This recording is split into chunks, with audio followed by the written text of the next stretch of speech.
मंत्री कार्यालय में मंत्री और यहीं के सांसद श्रीमान जितेंद्र सिंह जी, मंच पर विराजमान यहाँ के सम्माननीय लोकसभा सदस्य महोदय, राज्यसभा के माननीय सदस्य श्री मनहास जी,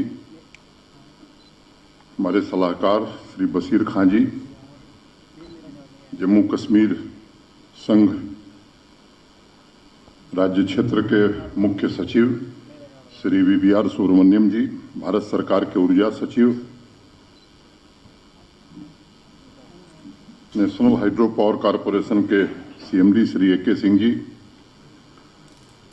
सभागार में उपस्थित डॉक्टर निर्मल सिंह जी, यहाँ के महापौर, विभिन्न राजनीतिक और सामाजिक संगठनों के सम्मानित प्रतिनिधिगण, भारत सरकार और जम्मू कश्मीर प्रशासन के हमारे सभी वरिष्ठ अधिकारीगण, देवियों, सज्जनों और मित्रों, सबसे पहले मैं आप सबको नव वर्ष की हार्दिक शुभकामनाएं अपनी ओर से देना चाहता हूं कि आने वाले वर्ष में बीमारी से तो मुक्ति मिले ही, विकास की एक नई गाथा जम्मू कश्मीर लिख सके।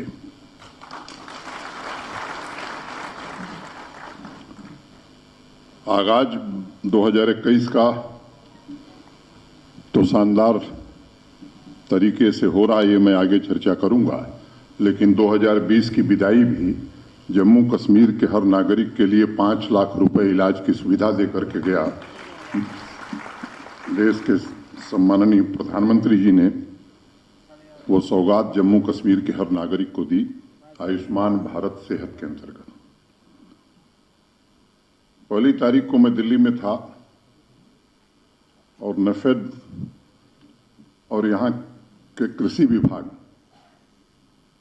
में एक एमओयू हम लोगों ने साइन किया 1 तारीख को, जिसमें हाई डेंसिटी एप्पल की एरिया भारी मात्रा में कश्मीर में भी बढ़े और जम्मू में भी जिन जिलों में सेव लगाया जा सकता है वहां सेव लगाया जाए। इस काम को अंजाम देने की शुरुआत हम सबने की है।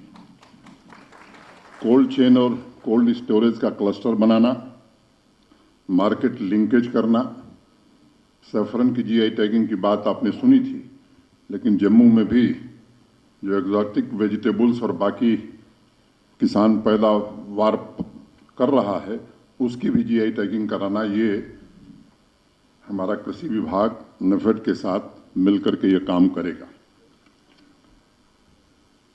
2 दिन बाद ठीक आज ऊर्जा के क्षेत्र में जम्मू कश्मीर कैसे आत्मनिर्भर बने, इस अभियान का शुभारंभ हो रहा है। रोहित कंसल जिन्हें अभी एक प्रेजेंटेशन पीडीपी डिपार्टमेंट का आपके सम्मुख प्रस्तुत किया है। जब श्रीनगर से हम जम्मू आ रहे थे तो कश्मीर के निवासी ये कई बात की चिंता व्यक्त करते थे कि पिछली बार सर्दियों में बिजली के अभाव के कारण बहुत परेशानी हुई।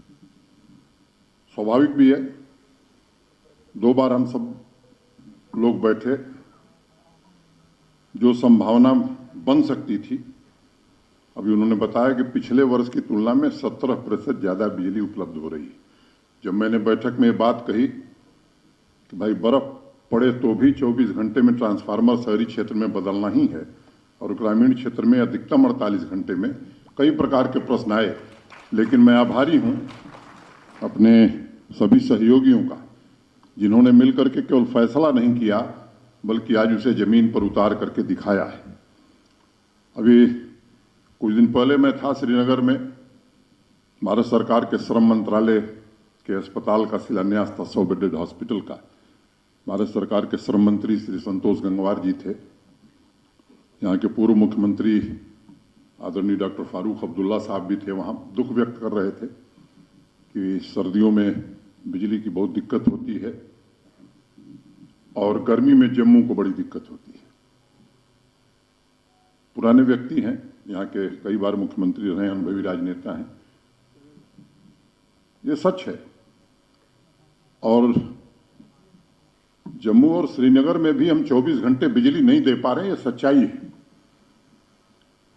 देश के दूसरे राज्यों में ग्रामीण क्षेत्रों में 20 घंटे बिजली मिल रही है।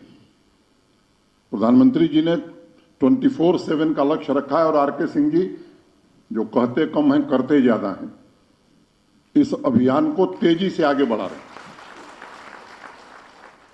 हम जम्मू और कश्मीर के ग्रामीण क्षेत्रों में 10 घंटा 12 घंटा से ज्यादा बिजली नहीं दे पा रहे हैं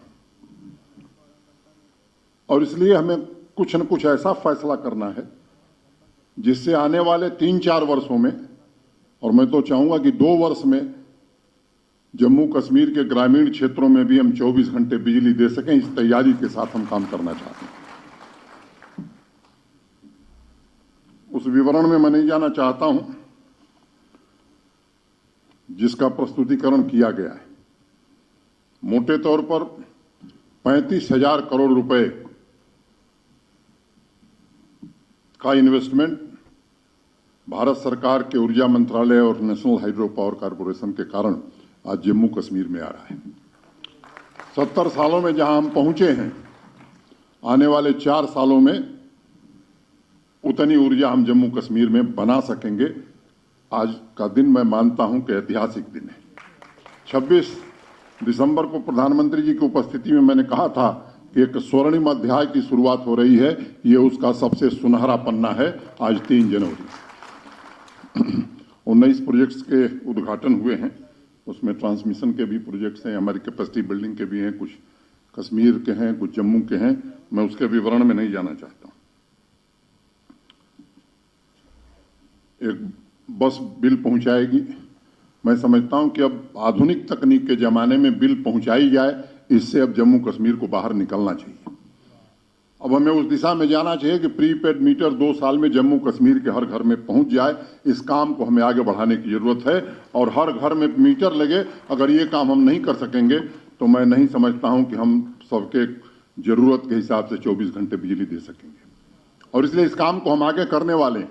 मैं जानता हूं इसको लेकर के कई लोग अनेक प्रकार की बातें कहेंगे, लेकिन जो केवल बात करते हैं वो केवल बात करते हैं। काम करने वाले कभी बातों से घबराते नहीं और ये काम हम करके दिखाएंगे। मित्रों, मोटे तौर पर आप देखिए देश के विभिन्न राज्यों में तो एवरेज ग्रोथ जो पावर सेक्टर में है 10% की डिमांड हर साल बढ़ती है। जो इंडस्ट्रियल पॉलिसी प्रधानमंत्री जी के नेतृत्व में आने वाली है, जल्द ही आ सकती है, किसी दिन कैबिनेट उसे अनुमति देगा। तो मैं मानता हूं कि जम्मू कश्मीर में पावर की डिमांड 15% हर साल बढ़ने वाली है और उस जरूरत को पूरा करने के लिए अगर हमने अभी तैयारी नहीं की तो मैं समझता हूं कि जम्मू कश्मीर शायद राष्ट्र के बाकी राज्यों से निश्चित रूप से हम उस समानता तक नहीं पहुंच सके। शायद आगे आने वाले दिनों में हम और पिछड़ जाएंगे। अभी बताया गया कि अभी तक 3504 मेगावाट बिजली हम पैदा कर रहे हैं और आज 3498 मेगावाट बिजली बनाने का संकल्प यहां हस्ताक्षरित किया गया है।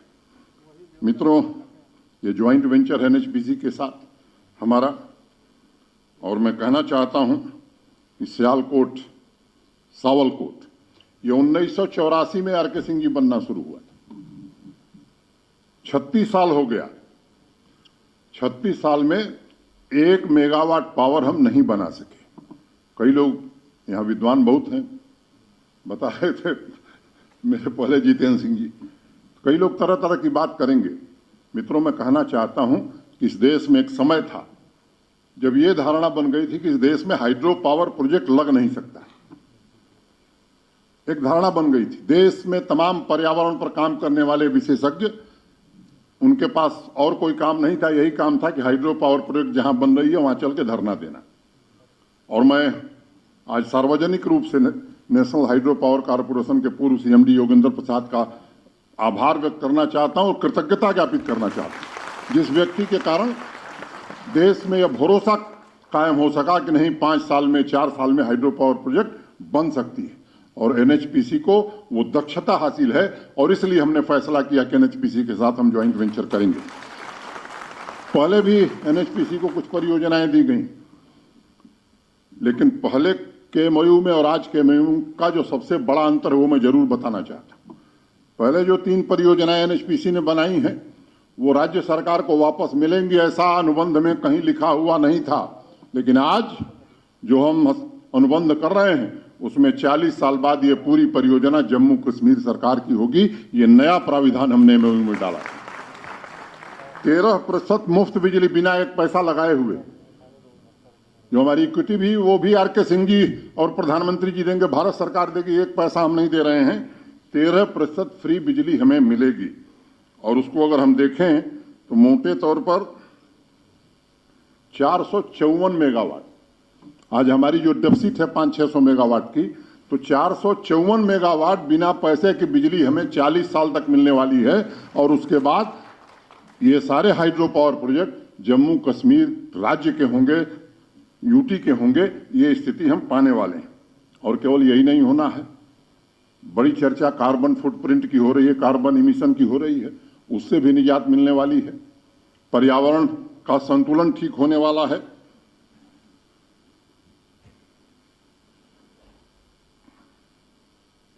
और मुझे लगता है कि वो लक्ष्य जो प्रधानमंत्री जी का विजन है, और मैं समझता हूं कि जम्मू कश्मीर के नागरिकों की जो इच्छा है कि पावर डेफिसिट स्टेट से हम पावर सरप्लस स्टेट की ओर बढ़ें, उस दिशा का सबसे महत्वपूर्ण कदम या उसकी बुनियाद आज 3 जनवरी को आर के सिंह जी की उपस्थिति में रखी गई है।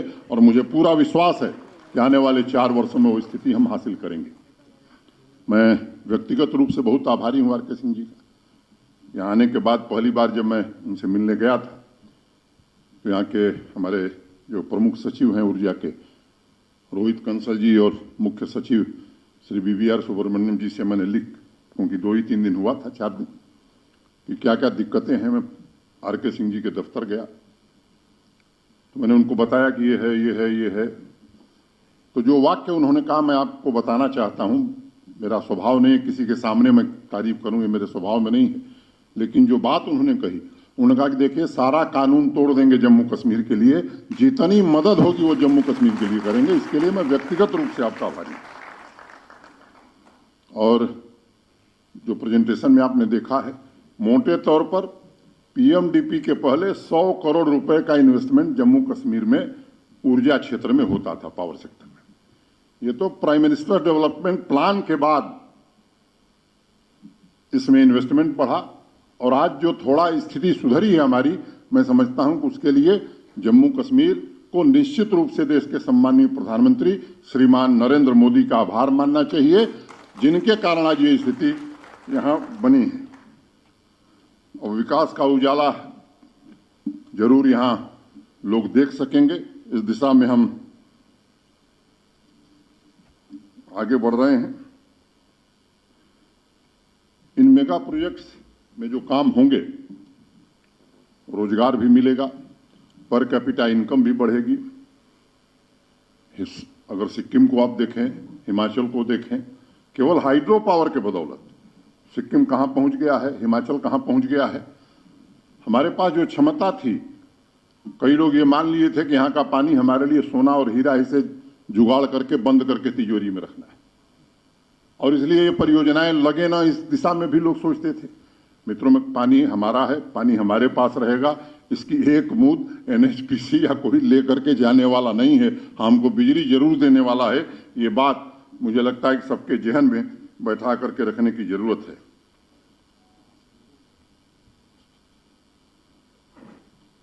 अब अनशेड्यूल्ड पावर कट, मैं कोई बात छिपा के नहीं रखता हूं, जम्मू में रहता हूं, मैं देख रहा हूं, लेकिन अब उसका तात्कालिक उपाय कोई नहीं है कि हम तुरंत तात्कालिक उपाय कर लें। मैं आपको भरोसा देना चाहता हूं कि उस दिशा में ठोस काम हम कर रहे हैं। हमारा पूरा पीडीपी इसमें काम कर रहा है, पावर डेवलपमेंट डिपार्टमेंट, पीडीडी, पूरा डिपार्टमेंट हमारा काम कर रहा है। हम अपने कैपेसिटी कांस्टेंट को समझते हैं, इसलिए आज आर के सिंह जी से मैंने कहा कि हमको कुछ भारत सरकार के विशेषज्ञ दीजिए, ताकि इन सब कामों को हम तेजी से और आगे बढ़ा सकें, अपने जो हमारे लोग हैं उनको दक्ष बना सकें, उनको प्रशिक्षित कर सकें, ताकि आने वाले समय में जो लक्ष्य रखा है प्रधानमंत्री जी ने 24/7 पावर का, उस लक्ष्य को हम प्राप्त कर सकें। और मैं आश्वस्त हूं कि निश्चित रूप से ये हम लक्ष्य हासिल करेंगे। बहुत सारी बातें जितेंद्र सिंह जी ने बता दी हैं। मुझे लगता है कि मुझे ज्यादा कुछ कहने की जरूरत नहीं है। ये स्वच्छ और सुरक्षित ऊर्जा, क्यों के सिंह जी ठीक कह रहा हूं ना, हाइड्रो पावर है। आगे आने वाले दिनों में सोलर पावर, विंड पावर, इस दिशा में भी एनएचपीसी के साथ हम सहयोग करेंगे। जब आर.के. सिंह जी आए तो कुछ बातें हमने ट्रांसमिशन और जनरेशन सेक्टर में हमको क्या क्या मदद चाहिए लिख करके हमने दिया है, और उन्होंने आश्वस्त किया है कि ये जो आपकी ओर से कहा गया है इसे निश्चित रूप से उन्होंने और भारत सरकार के ऊर्जा सचिव ने भी ये भरोसा दिया है। मैं कह सकता हूं कि एक क्वांटम लीप की ओर हम आगे बढ़ रहे हैं।